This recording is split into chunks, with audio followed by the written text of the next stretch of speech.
Orang saya nak konwar lah. Lama sangat ni dia sidai saya dekat 1 jam kat sini. Aduh, orang nak cepat nak shoot content. Dia suka sidai-sidai orang. Itu yang salah satu tak suka dengan dia. Dia suka lengah-lengah macam sidai lah. Dia suka lambat-lambat.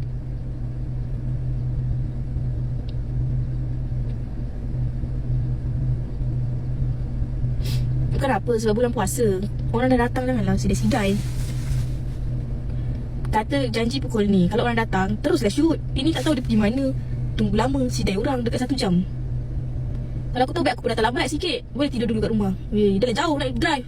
Sejam kot drive daripada rumah. Datang-datang kena sidai lagi sejam. 2 jam aku buang masa macam tu je. Marah ni.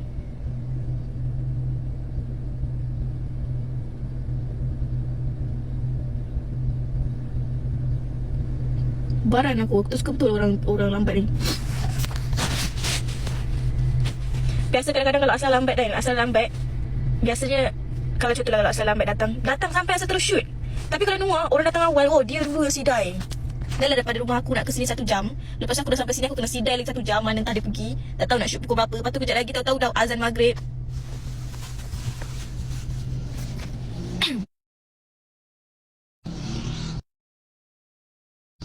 Ngalah hai.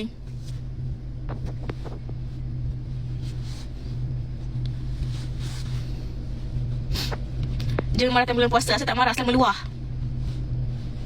Tapi Aisyah tak beli motor, mak dia tak bagi.